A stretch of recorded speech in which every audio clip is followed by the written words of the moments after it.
burnt up around it that it was locking it up.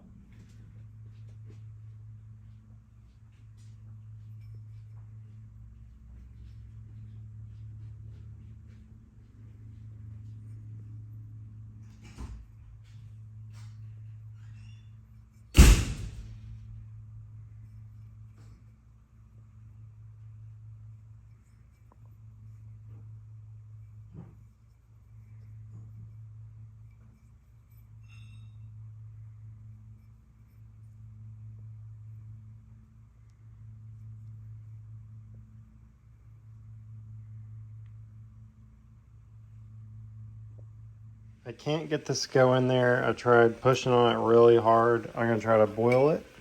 This will help soften up the plastic a little bit. I think it's going to help it go in there easier. So we'll see if it works. So a quick demonstration of how to do this. You just kind of put it in the water but not on the pan, otherwise you might melt it.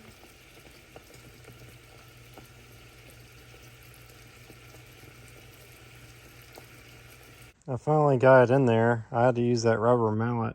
I looked up some helpful video on YouTube and it worked, but that thing was so tight going in there.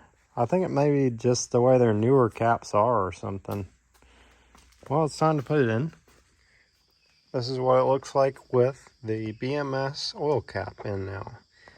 That oil filter housing is kind of becoming an eyesore.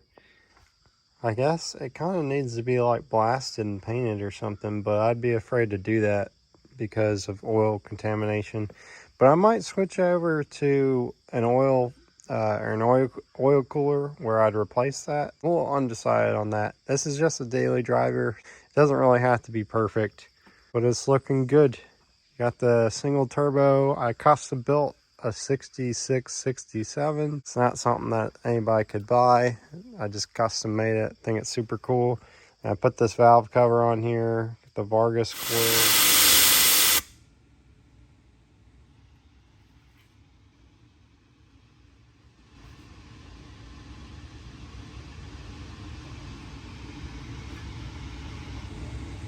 A lot of really good stuff. Now I'm going to change over to a forward-facing manifold, but I'm trying to get a charge pipe, so that's been a little bit of an issue for me trying to get one of those. Anyway, stay tuned for the next video.